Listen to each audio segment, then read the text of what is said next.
तीज त्योहारा बावड़ी ले डूबी गणगौर, यानी हमारे यहाँ त्योहारों की शुरुआत होती है छोटी तीज पर, सावणी तीज पर, हरियाली तीज पर, गोरिया तीज पर, मधुश्रवा तीज पर। हाँ जी, ये सभी छोटी तीज के उपनाम हैं, लेकिन छोटी तीज से त्योहारों का एक सिलसिला शुरू हो जाता है। हर महीने में कोई ना कोई त्योहार होता है, जबकि गणगौर अंतिम त्योहार माना जाता है। उसके बाद त्योहारों का एक लंबा ब्रेक आता है ना। अगर हम एग्जाम पॉइंट ऑफ व्यू की बात करें, पीछे आपको नज़ारा दिखाई दे रहा है, तीज माता की सवारी जयपुर की प्रसिद्ध है, लेकिन फिर भी हम पहले सवालों पर चर्चा करेंगे और फिर इसकी उक्ति पर आएंगे हम, ऐसा क्यों कहा जाता है। तो आप देखिए, छोटी तीज, छोटी तीज है, इसका मतलब कहीं ना कहीं बड़ी तीज भी जरूर है। हाँ जी, बड़ी तीज भी पढ़ेंगे, वो भाद्रपद कृष्ण में आती है, कृष्ण तृतीया को। यहाँ ये सावन महीना है और इस सावन के शुक्ल पक्ष में है ना, सावन शुक्ल तृतीया, यही क्या कहलाती है, छोटी तीज। छोटी तीज, हरियाली तीज, हरियाली तीज, नाम देखिए आप, सावणी तीज,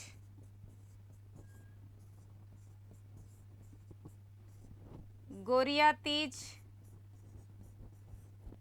इसके भी बहुत सारे अर्थ हैं, गोरिया तीज। वहीं मधुश्रवा तीज,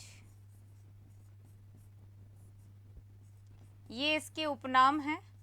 और इस तीज का जो उल्लेख मिलता है वो सुंधा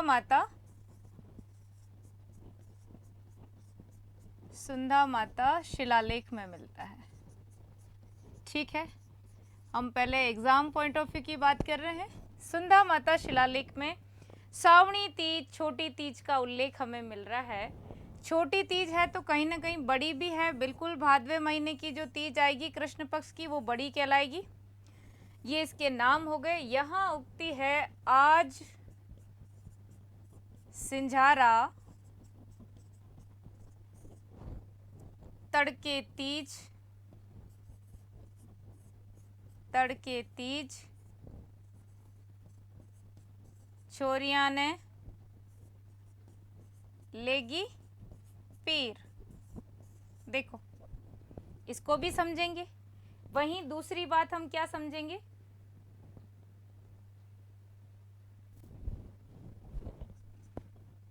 तीज त्योहारा, तीज त्योहारा बावड़ी ले डूबी गणगौर। अब इन सब का मतलब देख लेते हैं। सबसे पहले तो तीज के इतने सारे नाम हैं। तीज को छोटी तीज क्यों कहते हैं, क्योंकि बड़ी अलग मनाएंगे। छोटी तीज के बाद हरियाली क्यों है, क्योंकि इस समय चारों तरफ ग्रीनरी है। वहीं सावणी सावन में पड़ती है इसलिए। गोरिया तीज, माँ गौरी की आराधना करते हैं, गौरी को ही शिव शंकर मिले थे इसी दिन, है ना, तो ये गोरिया तीज है। मधुश्रवा तीज है। तीज त्योहारा बावड़ी, ये त्योहारों का आगमन इसी दिन से शुरुआत होती है हमारे त्योहारों की, कोई ना कोई त्योहार हर महीने पड़ता रहता है। और गणगौर है हमारे त्योहारों की समाप्ति। तो ये लाइन तो स्टार्टिंग और एंड को दर्शा रही है। वहीं आज सिंजारा तड़के तीज, छोरिया ने लेगी पीर। What is Sinjara? तो सिंजारा शब्द का अर्थ होता है, इसको भी समझिए आप, सेकंड ग्रेड में पूछा हुआ सवाल ये कि सिंजारे का अर्थ क्या है। तो सिंजारा माना श्रृंगार सामग्री, है ना। तो श्रृंगार सामग्री में क्या क्या, कहाँ, किसको भेज रहे हैं, तो ये भेंट किसको भेजी जाती है सिंजारे की। देखो, जितनी भी श्रृंगार सामग्रियां हैं, सजी धजी ये बहू बेटियां ही नजर आ रही है मेहंदी से, इनको ही, जिनकी सगाई हो जाती है उसके बाद ससुराल से आता है ये श्रृंगार सामग्री, कपड़े आते हैं, गहने आते हैं, मिठाई आती है, 16 श्रृंगार की चीज़ें आती है, ये सिंजारा कहलाता है। वहीं सावन के अवसर पर कहा जाता है कि आज सिंजारा तड़के तीज, छोरिया ने लेगी पीर। ये राजस्थान में उक्ति क्यों प्रसिद्ध है? तो ये इसलिए प्रसिद्ध है कि इस अवसर पर सास और बहू इकट्ठे नहीं रहती। शादी के बाद पहले सावन में रहती नहीं इकट्ठी। क्यों नहीं रहती है, कारण समझेंगे। तो सबसे पहले एग्जाम के पॉइंट ऑफ व्यू से देखो, शुक्ल पक्ष में तृतीया के दिन ये जयपुर की सबसे ज़्यादा प्रसिद्ध है। इस अवसर पर लहरिया पहना जाता है और ये लहरिया भी कोई से भी कलर का हो, लेकिन इसकी एक वैरायटी है समदर लहरिया, जो जयपुर का फेमस है ना, समदर लहरिया। समदर किस्म का लहरिया इस अवसर पर पहना जाता है और लहरिये का तो परिधान मुख्यतः हो ही गया, किस पर, छोटी तीज पर। साथ ही साथ बहुत मिठास भरा एक व्यंजन प्रसिद्ध है यहाँ का, जयपुर का, वो इस अवसर पर घेवर प्रसिद्ध है। इस इंटरव्यू में पूछा हुआ सवाल, क्योंकि इन्हीं दिनों में मान लीजिए आपके इंटरव्यू चल रहे हैं, चलिए कुछ नहीं, सावनी तीज है, ये घेवर जो मिठाई प्रसिद्ध है, कैसे बनता है घेवर, तो आप मुझे कमेंट करते रहें। घेवर बनाने की विधि क्या है, गोल कैसे तैयार होता है। तो ये त्योहारों के संबंधित सवाल तो बनते ही हैं। छोटी तीज मेंस का सवाल, ये सारी चीजें लिख दीजिए 15-20 शब्दों में। वहीं प्रीलिम्स में किस पक्ष में पड़ती है, तो शुक्ल, उजाले में आने वाली, इसलिए गोरिया है। तो शिव शंकर किसको मिले थे, माँ गौरी को, माँ पार्वती को। बहुत तपस्या करी थी, इसी दिन उन्होंने पत्नी के रूप में स्वीकार किया था। इसलिए भी राजस्थान में क्या करते हैं, ये पति पत्नी का त्योहार माना जाता है। और सुहागन, ये ज़्यादातर सुहागनें व्रत रखती है कि हमारा भी सुहाग क्या रहे, अखंड बना रहे, ऐसा ही प्रेम हमारे दाम्पत्य जीवन में बना रहे। तो विशेषकर, और क्यों कुंवारी कन्याएं करती है, जैसे शिवजी पार्वती को मिले ऐसे ही कन्याएं क्या करती हैं, सावन में व्रत करती हैं कि हमें भी शिवजी ही मिले, सीधे साधे मिले, भोले भंडारी मिले, है ना। तो देखो, आज सिंजारा तड़के तीज, छोरिया ने लेगी पीर, ये तो हमारे एग्जाम के हिसाब से बात हुई। इसके बाद सिंजारा आप समझ ही गए, श्रृंगार सामग्री है जो एक दिन पहले, यानी कि तीज हो या गणगौर हो, उसके एक दिन पूर्व सिंजारा भेजा जाता है ससुराल पक्ष से। कहाँ, अपनी बहू के लिए, और वहीं बेटियों को भी दो, आप कोई मनाही नहीं है। वहीं जयपुर में इस दिन धूमधाम से क्या निकलती है, तीज माता की सवारी निकाली जाती है, जो भी माहौल देखते ही बनता है।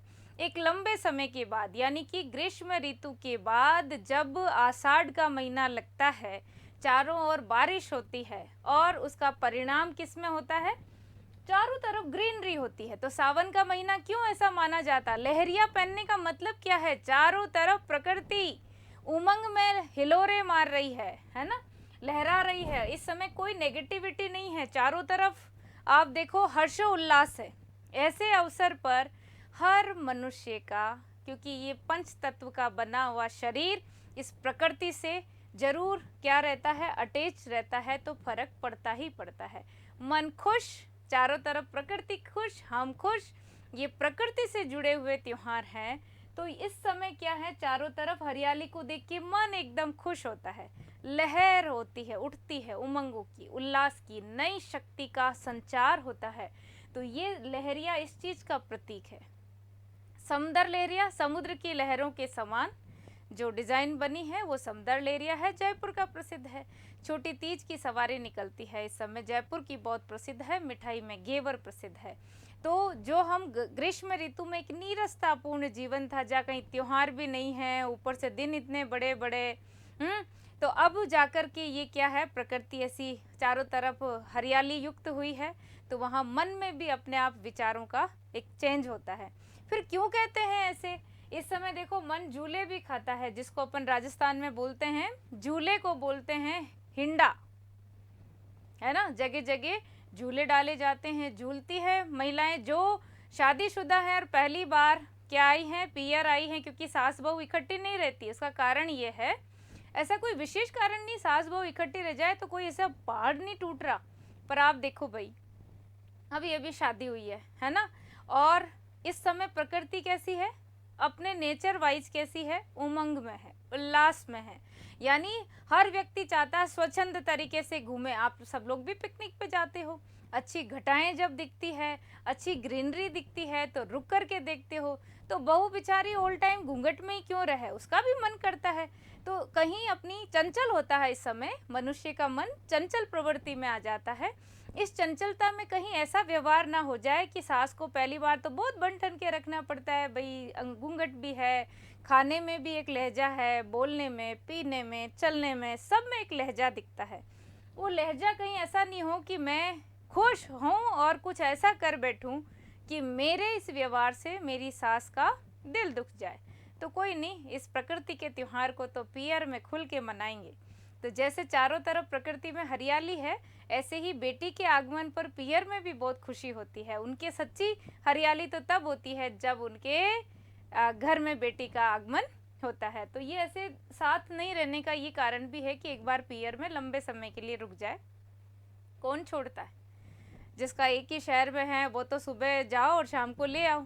और ये ऐसा बहाना है, अच्छा बनाया शास्त्रों में, कि साथ नहीं रहते, कम से कम 1 महीना मिलता है कहाँ रहने का, पियर रहने का। उस दौरान अपनी सहेलियों के साथ देखो आप झूला झूलती हैं। जितने भी आप स्टूडेंट्स देख रहे हैं उनमें लड़कों को कहना चाहूँगी कि इसी दौरान आपके सारे गुण बखाने जाते हैं। 1 महीने में जब ये लड़कियां पियर रहती है तो अपनी सहेलियों को सास के बारे में, ससुर के बारे में, ननद के बारे में, खासकर पति के बारे में तो ज़रूर कहती है। कैसा स्वभाव है, कैसा व्यवहार है, कैसा कद है। तो आप सोच समझ करके ही अपने जीवन की यात्रा को भी इस समय शुरू कीजिए। कहाँ कहाँ आपकी ख्याति फैल रही है। तो ये सावन का त्योहार कैसा है, उमंग उल्लास भरा। ये छोटी तीज राजस्थान के सभी लोगों को बहुत बहुत इसकी मुबारकबाद। और इस खुशी के त्योहार में जब चारों तरफ मन प्रसन्न है तो ऐसे में विद्यार्थी भी इस प्रसन्न चित्त अवस्था में अपने संकल्प को और दृढ़ता प्रदान करें और अपने लक्ष्य को प्राप्त करें। ओके, जय हिंद।